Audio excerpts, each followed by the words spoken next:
because it was such a smooth and easy process, I'm totally open to having another sponsor. But again, with the understanding that the sponsor and I are aligned with our values, it's actually useful for my listeners and not just some way for me to make money and pitch stuff. Most hosts never achieve the results they hoped for. They're falling short on listenership and monetization, meaning their message isn't being heard and their show ends up costing them money. This podcast was created to help you grow your listenership and make money while you're at it.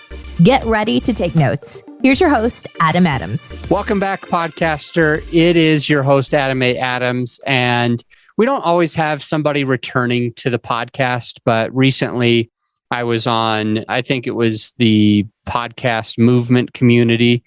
There was one of those online communities, and somebody who had already been on the podcast, they got their first sponsor. And so I want to talk a little bit about that sponsor, how they found them, what were they worried, if they used any tools to make it happen, how much they're getting. And of course, if you had to do it all over again, what would you do differently? Because I know a lot of you, those of you listening, might want to have a sponsor. You're sick and tired of your podcast taking money away from your pocket. And you're like, wouldn't this be cool if the podcast could put money in my pocket? Well, Netta Gorman, she was on the podcast recently, and I'm not 100% sure. I think that podcast episode was 227. It talked about her getting 100,000 downloads in the first year of launching her podcast. It aired back on May 16th. So I'll make sure that my team places that link in the show notes in case you also want to know how to get 100,000 downloads. But today, and also you probably get to know Netta a little bit more on that other podcast, because we're going to skip some of the bio and that on this episode. And we're just going to dive right in to her getting her very first sponsor on her podcast. So Netta, I was wondering, have you always wanted to have a sponsor on your show, Netta? No, when I started out, I didn't have any kind of plan. I just wanted to get my message out there about Life After Sugar, which is the name of my podcast. And that was as far as it went. I didn't even think anyone would listen to it, let alone sponsor it. Okay. So you didn't always want to have a sponsor, but you thought it was important to get your message out. Right. Why did you end up deciding that you were going to go ahead and bring on a sponsor? What was the catalyst for that? Well, in the first year of me podcasting, I go on the online podcast communities a lot, and the one that we're in together. And I was reading that a lot of people were looking for sponsors when they had far fewer downloads than me. And it got me thinking, well, maybe I should get a sponsor. I mean, I've got enough downloads. I've got 10 times more than they do. And it wasn't like comparison, I'm better than they are. It was just like, oh, wait, have I missed the boat? Did I not get that memo about once you got these numbers, Netta, you can get a sponsor. They'll want to sponsor you. And so that's when I started thinking, well, maybe I should do something about it. Yeah, I love that. So you're like, I'm not missing out on this. So I've got plenty of downloads. I should definitely be able to do this. And so you gained the confidence and you were like ready to go and do this. I want to stop, just pause and mention to the listener for a moment that whenever I talk to our clients, I frequently let them know that it is actually possible to have a sponsor even with no downloads, even before you launched your podcast. I did it that way, and I have a couple of clients that got sponsors prior to their incredible success. So it's still possible. Just notate that. But if you have 100,000 downloads in your first year, also going to be really easy to get it. So Netta's talking about how she didn't always want to have a sponsor. She never really thought about having sponsors. She just cared about getting her message out. And then she saw that these people that had much fewer downloads than she did were already talking about getting sponsors. So she's like, I'm going to do it. She's gaining the confidence, noticing that she's got that. But I'm wondering, Netta, is it still intimidating? Like, you realize that you probably could do it, but were you afraid to go and approach somebody? Yes, I was. It was intimidating and confusing.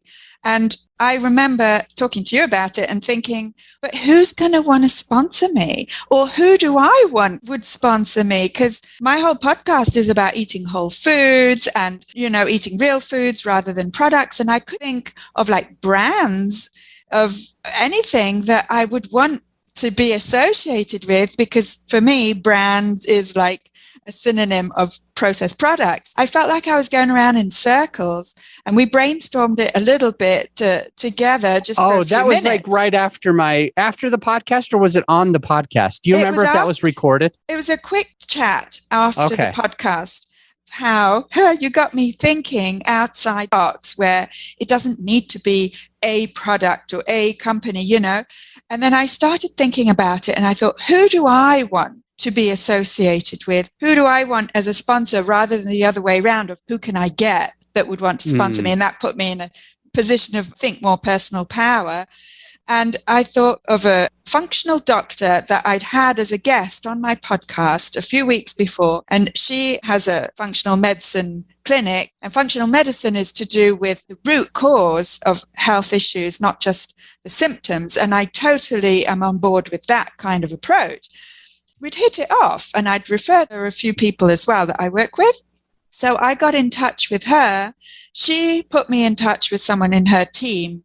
And I put it to her. I said to her, I think you're doing a wonderful job, and I really resonate with your approach. Would you like to sponsor my podcast? And so she put me in touch with someone in her team who came back and said, yes, we're interested, but what does that entail? What does it even mean before we say yes? And then, do you want me to tell you the whole story? Yeah, let's do it. I think that the listener is curious as well. Okay. Then I actually didn't have a good response to what does it mean? What does it entail? I didn't really know. I said, look, let's set up a phone conversation or Zoom, whatever, so we can talk about it. And I have to say, this came at a relatively busy time for me. So like 10 minutes before our appointment, I go on the internet and I look it up. Like, what is a sponsorship for a podcast? What does it mean? And I read up on it. And then when we had a chat, they were asking me, so what does it entail? And I was like, oh, well, can either have a 30-second slot at the beginning or mid-roll or at the end. And I had all these terms, because I just looked them up 10 minutes before. And so I said, well, basically, you can give me the text to read out about 30 seconds.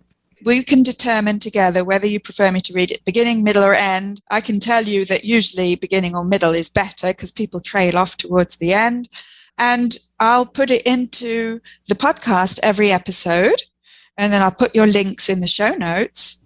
And basically, that's what it is. So they said they were interested. This was my first reach out to anyone about being a sponsor. And what was intimidating at the beginning, before I did this, was that I'd read in these communities, these podcast communities, you have to be sending dozens, if not hundreds of requests for sponsors. And I felt like I don't want to do that. And in the end, I only sent one, and I got one yet. I love that. I'm writing this down. You have to be sending dozens or even hundreds of requests. And you only had to send one.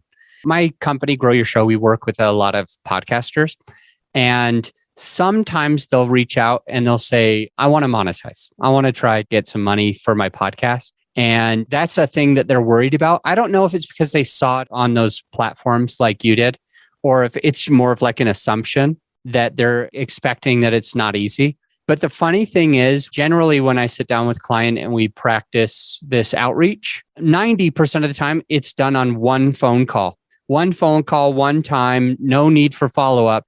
And the other 10% of the time, maybe call one or two more. And that's it.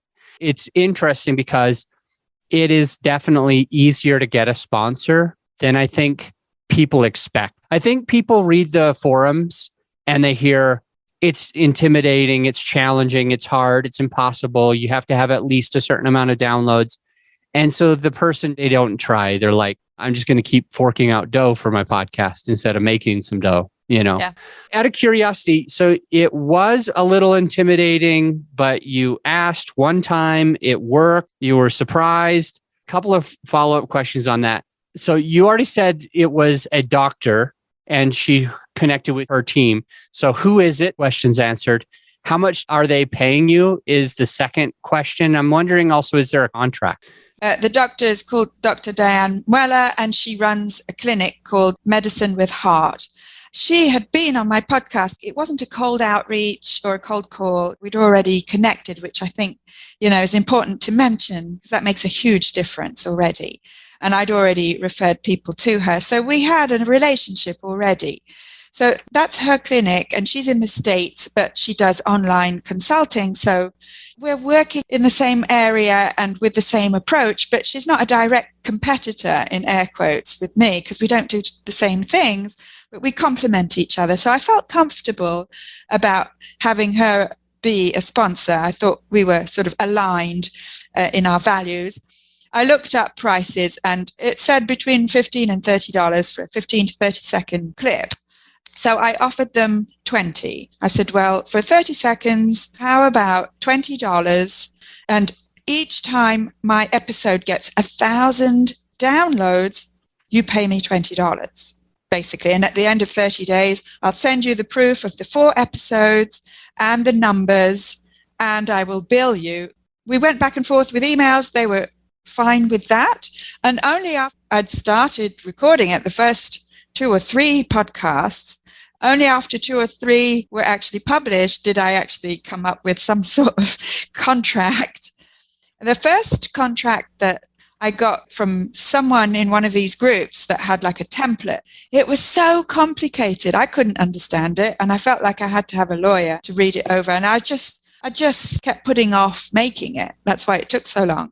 And then I was looking through some posts in another podcast community, and someone there had a much, much simpler framework for a podcast contract like that for a sponsor.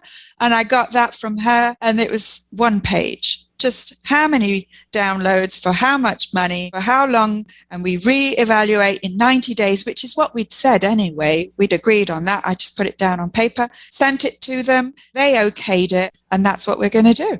Okay, got it. What I think I might try to do here, it's going to take a little bit of work, and I'm about to head out to Mexico in a couple of days. My goal would be to get that contract from you, pass it along to my attorney, see if we can beef it up. Maybe it'll be better, maybe it'll be worse, maybe it'll be, who knows, but send it to the attorney. And then I will record another episode soon after this where I actually offer that contract for free. So I'll go ahead and pay my attorney, whatever it costs, $2,000 or whatever it costs, to have legit contract that's very similar to the one Netta's talking about, because we'll actually use it as a template. And I can offer it to you guys, and you'll be able to find it if and when we do this, and I think we can move fast.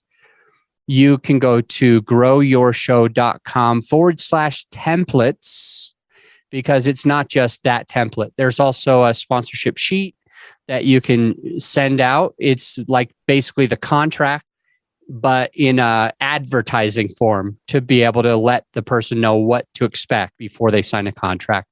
And there's a bunch of other templates, like a template for your virtual assistant if you have one, so that everything can be set up. But I'm going to try to make the very next episode, because as you're listening, you probably know, every other episode's either a interview episode like today with Netta, or a solo episode where I'll just pour into you. And so that's what I'm going to look to do. As soon as this episode's over, just go to the very next one. We'll talk a little bit more about cost per meal, CPM, this $20, this 30 seconds, having ads in the beginning, middle, or end, how to think about it, what the sponsorship sheet will be, and what the contract will be. Because I'm not sure if I've ever used a contract for mine. I think I have for one guy because he wanted it, but I'll have to look to see if I can even find it. So let's make that resource happen on the very next episode. But this episode is not over. Netta, I was mentioning sponsorship sheets, like an advertising, like a pamphlet that you might give to somebody that says, this podcast is amazing, you should put your money here. Did you use one of those? No. So you didn't even need one, and you still were able to get it. Because I reached out to someone with whom I'd already created a relationship. So they didn't need convincing that my podcast was awesome. They'd been on it. I love that. You said smashing earlier. I do. I say smashing a lot. On a movie, I've heard somebody say, "Oh, that's smashing," or "You look smashing today." But I didn't ever hear somebody that I knew use it in a sentence until today. So Netta, thank you for you're welcome. Smashing.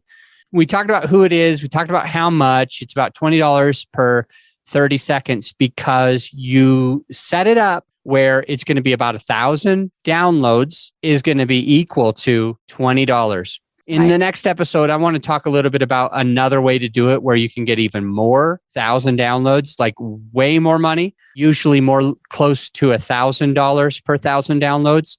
We'll talk a little bit about that in the very next episode as well. And Netta, you take a look at that when this one comes out. Just listen to them both. And maybe your next sponsor will be 1,000 per 1,000 instead of 20 per 1,000. Right. We'll get to that a little bit later. How did you decide how much to charge exactly? It was because you looked at an online thing and it said CPM model is this? Yes. Got it. Now, you talked about there being a contract. You got a couple of ideas from people on these forums. One of them seemed really complicated. You'd have to have gone to law school to even understand it. And the other one's pretty straightforward. You went with that one in part because it was more straightforward and in part because it already talked about like the 90 days that you were already looking for. Yes, okay. It just put down on paper what we'd already said to each other in emails, really. Out of curiosity, now that you've got your first sponsor, is it exciting? Are you glad? Yes. Do you plan to get more sponsors? Is this the last one? You're never doing this shiz again? Where do you think you are right now? I think I'm open to having another sponsor. What I don't want is for my podcast to become some sort of pitch fest, right? So that's what I don't want. But because it was such a smooth and easy process, I'm totally open to having another sponsor. But again, with the understanding that the sponsor and I are aligned with our values, it's actually useful for my listeners and not just some way for me to make money and pitch stuff. That is really important for me. I'm writing that down and bolding it and putting lots of asterisks around it. Alignment with you, what you believe in, and what your brand is. I had a client. He's still a very good friend. We worked for him for a little over a year. We ended up letting him go as a client for the main reason that he never changed one simple thing that we kept asking him to change. He's still a very good friend. We have no beef or anything like that. We just didn't want to put any more money toward marketing. My company does a little bit of advertising for podcasts, kind of grow their brand and get them in front of more people. We were doing that for Chris and his podcast. He had a very good podcast.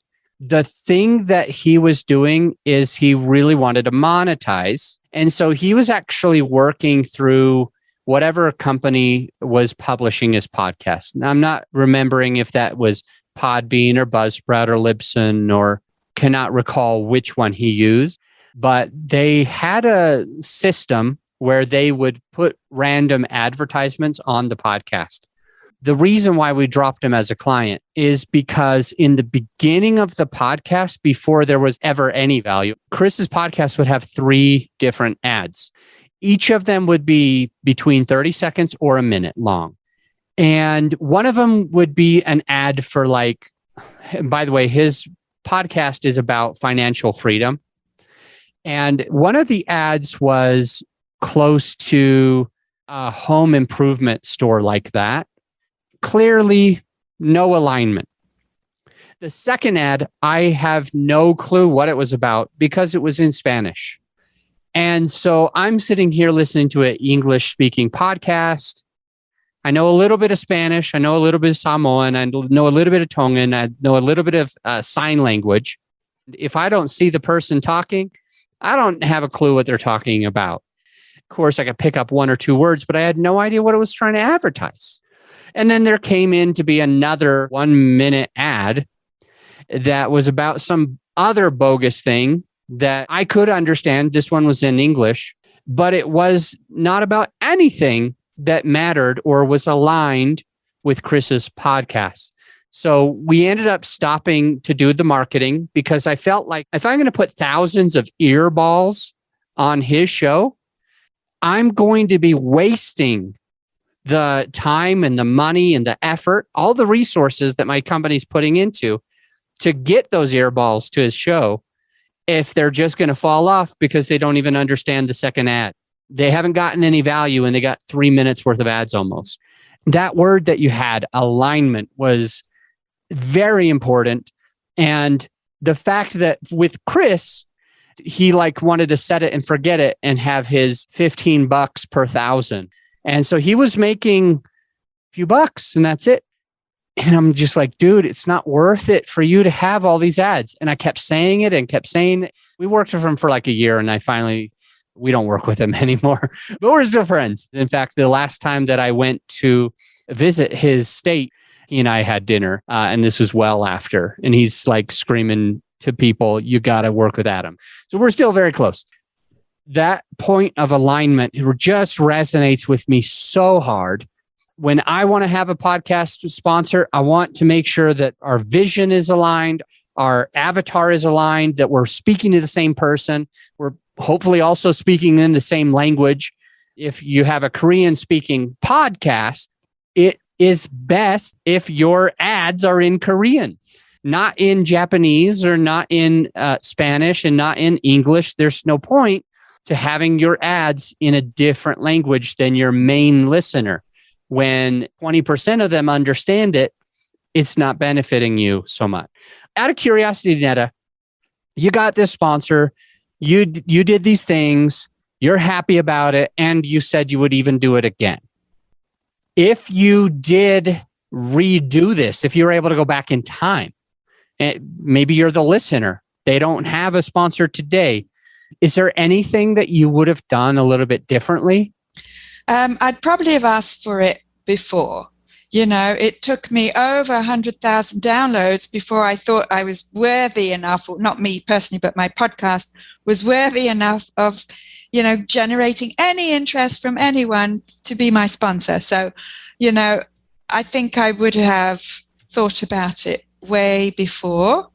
And I would have read up about it a bit more, not just 10 minutes before our phone conversation. Don't do that. I mean, it worked, but yeah, it's not good practice. So what I'm hearing is you would do two main things a little bit differently. The first one, and it seems like a very big one, is you would have attempted to get that sponsor much earlier. You wouldn't have wanted to wait a whole year. You wouldn't have wanted to wait until you had 100,000 downloads. Knowing what you know now, you would have done it a little bit sooner. Right. Out of curiosity, I'm wanting to know, when would that be? How soon would it be? If you redid it, how soon would that be? And then the second thing that you mentioned is you would do a little bit more research prior to reaching out to them, rather than taking 10 minutes, getting a feel for it, and then calling. You probably would have acclimated yourself even a little bit more if possible. So out of curiosity, what would that level be for our listener who wants to monetize and wants to get their first sponsor? How do they know, when do we get a sponsor, and how much do we have to study before we make that first call? Yeah. I think I would have done it. Probably I would have read up a bit more about when is your podcast sort of established enough? When are your numbers impressive enough, as it were, so that, you've got something to get a yes from a potential sponsor. And it doesn't take 100,000 downloads. I thought it did, but the sponsor doesn't necessarily think it does. So it's get out of your own way. Do it. I would say do it before you're quite ready to do it, as with pretty much anything, including publishing a podcast. So do it before you're ready, but do your due diligence and read up about it, do your homework, so that you are confident enough to do it before you're ready, because you know that the numbers show that your podcast is ready, even if you as an individual may not be, which was my case. There's that. And then the other question about doing your due diligence and doing your homework, reading up about it. If I'd have known a bit more about what it entails to have a sponsor, what monetization even is and why. And I probably would have done it earlier, but I was sort of putting it off because it seemed intimidating and because I didn't have quite that confidence in my own podcast. So yeah, I would have done it earlier, and I would have done my homework a bit earlier. One of the things that you said relates to like almost everything that we do in life. And in fact, so Alex Sanfilippo, he runs a really great community of podcasters, and he's just doing it right. He's the kind of person I really believe in. And he sent out an email basically asking people if they wanted to be featured. So he sent it out to a few select people and asked them if they wanted to kind of promote their podcast on his platform, either promote their podcast or promote their services. And so I told him, do I need to fill out this application? And this morning, as I woke up, he basically said, yes, you have to fill it out. This morning, I got an email from him that basically says there's no rush. But yesterday, I had asked him, do I really have to fill this out? Because I've been actually postponing this good thing, because I'm dyslexic and I don't want to read a contract. I don't want to read it's like anything paperwork. I'm pretty much allergic to. It stresses me out. And so I wait. But the thing is very good. For you, it was getting a sponsor, having the podcast put money in your pocket instead of taking money out. And that was a good thing. But it was intimidating. And so you kind of put it off. And so I think that goes with practically anything. The gym. If we want to exercise and be fit, we're like, oh yeah, I definitely want to. I'm definitely committed to it. I definitely think that it's important. I know that it's important. But man, today I feel fat. Today I don't fit my clothes. Today I feel like I'll try to lift and everybody's going to make fun of me because I'm probably not going to be doing it right. So maybe I'll wait a couple of days. Maybe I'll watch a couple of videos and we procrastinate this good thing. We put it off. And that's a beautiful way to kind of end today's episode, is like, just, we gotta approach that. Out of curiosity, Netta, what was it for you? Because maybe this will help our listener. What was the thing for you that finally got you to call that doctor with confidence? I think it was my numbers first, that, I kept seeing other people were getting sponsors with way lower numbers. So I thought, I think I'm okay with this. I mean, what's the worst that could happen? They'll say no. But it was, I'll give it a try, which is what happened when I stopped eating sugar as well. It's all the same kind of approach to big deals in our life, which is just give it a try. You'll never know until you give it a try. So that was sort of like, just do it. And I spent way longer making up excuses why I wasn't ready than the 5 seconds it took to actually get in touch with them. I want that to just sink in. I love it. Netta, thanks for jumping back on the podcast again. Really appreciate it. Talking about getting your first sponsor, what you went through, how you did it. A lot of valuable information, and I'm gonna put together another podcast. We're gonna try to get it to come out right after this, and it should be talking a little bit about this CPM model, because I actually think there's a much better way than using the cost per meal. Meal, I think, must be an Italian root word, must be a Latin root, yes, where it means 1,000, cost per 1,000, CPM. So at any rate, I'm going to create an episode that I think will add even further value on getting sponsors, but also not shortchanging yourself and maybe getting like a 50th of what you could get or something like that. So stay tuned for that very next episode. I'll get it recorded here before I go out of town, and you'll be able to hear that right away. Netta, I'm going to give you a quick opportunity to just pitch your podcast, like tell people why they should listen to your show. We don't usually do that, but this is your second time on the show. We talked a little bit about your podcast, what it does. I have one curious question, and then I want you to pitch your podcast. When we say no sugar, do we mean no carbs? Is bread part of sugar? Is alcohol part of sugar? What is no sugar to you? And then please pitch your podcast and we'll end there. All right. What it is to me is, specific to me, and it's not, I don't impose anything on anyone. But for me, what makes me feel my best is no refined sugar, not even natural sugars, nothing sweet tasting, not even maple syrup or honey. Wait, so what about fructose if you're eating like an orange or something like that? Fruit is fine, although personally, my taste buds are so sensitive to sweetness now that half a green apple is enough for me, or an orange. So it's the only sugar that you eat, it sounds like, is, and it's in very much moderation, is raw fruits. And so it'll be some fructose, which I guess gets digested a little bit differently in our livers than like spiking our insulin, like most of these other sugars will.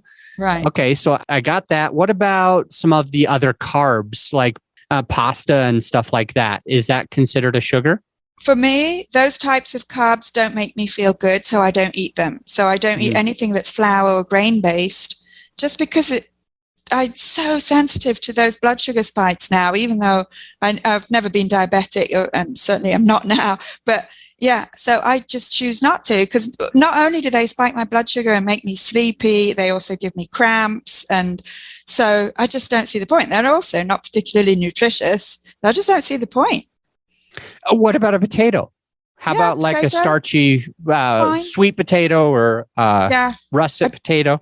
Yeah, I don't actually like sweet potatoes, so I don't eat them because I don't like them. But okay. If I eat a potato one day, so be it. It's a whole food. Doesn't bother me at all. Okay, cool. And alcohol, are you all the way out, or do you have a glass of wine every now and again? I have a glass of wine every now and again. I like alcohol, but it doesn't like me. So I tell you, the other day, it was Mother's Day, and my 14-year-old made me beef tartare, which is wonderful. What? Your 14-year-old made you beef tartare? She had her dad as a sous chef, but all the same, it was amazing, and it's my favorite. So I had that, which she made a beautiful plate, and my husband served me a nice glass of wine. I tell you, an hour after dinner, I was knocked out. I was sleeping on the couch. That's what alcohol does to me. But so I don't drink it that often because I don't want to spend my life knocked out on the couch. But it was lovely while I had it. Yeah. Cool. All right. So pitch your podcast, and then we'll let the listener know that they can listen to the very next episode. Well, just like we've been talking about, my podcast is called Life After Sugar. And the whole sort of reason for it existing is to show that, because I have lots of interviews of lots of different people whose lives have been transformed by cutting or reducing sugar. And just like we've been talking about, there are as many ways of reducing sugar as there are different individuals. So I did it this way, and I feel good with basically zero sugar, but not zero carbs. I eat plenty of carbs in vegetables, fruit, dairy. So, but other people, I've got people telling me about how they eat all the way from vegan to carnivore and everything in between. A bit of sugar, none at all, sugar addicts, take it or leave it. Just to show that anything goes. And really, I don't actually care what people eat. I just care how they feel. And if any reduction in sugar is making you feel better, all the more power to you. And I'm here to support that and guide you through it. And I've got a membership called the After Sugar Club that people can join to get my guidance. Because it's all very well saying, oh yeah, just cut sugar, but actually living sugar-free day in, day out, with all the social pressure that's around us and all the different situations and the stress and everything else that happens in real life, that's the challenge. And that's really what I'm here for, because I've been living this sugar-free life joyfully with intermittent fasting for almost 7 years now. That's really cool. I love it. I don't know if we got into this at all, but I tried some intermittent fasting. I've been doing that for a long time. My current physical coach, to get me my 6-pack, he needs me to eat a certain amount of everything. My macros, the first time I've ever counted macros ever. I currently, and my 6-pack's supposed to be in like 3 weeks from the day we record this. It'll be a little past, I'm sure. By the time the episode airs, I will already have a 6-pack. But anyway, he's like making me eat certain macros, and it's kind of hard to eat all of that with just like one meal a day. So I still try a little bit of intermittent fasting, maybe have a window between like 1 p.m. and like 8 p.m., 1 p.m. to 8 p.m. But I'm used to doing more fasting and more longer window, just OMAD. You've heard of one meal a day. Of course. Yes. Fun stuff. So it's Life After Sugar, and the link is in the show notes. And she's also got a club where you can join. Like if you want to avoid some of the pressures of your friends trying to give you sugar or make you feel bad that you don't eat sugar, or making you feel weird that you've made this commitment because they're just fine. She's also got community as well that you'll find through her podcast. So Netta Gorman, thanks for jumping on the podcast again. And we are out. You know, I really don't say this nearly enough. I don't mention this, and I feel horrible because it's a great resource for you to be able to take your podcast to the next level. And it's simply a free resource that I don't need your email or anything. It's just a podcasting course that I created that is ended up putting in the very first 6 episodes of this podcast. So if you haven't checked it out, definitely going to want to just check out those first 6 episodes, see how they can help you improve your podcast, get in front of more people, and have a better result where you're making more money through the podcast, etc. So much can happen after you listen through episodes 1, 2, 3, 4, 5, and 6. So if you haven't done it, go do it now. And by the way, if you're subscribed, you'll keep hearing more great content. So to those of you who are, I'll see you on the next episode.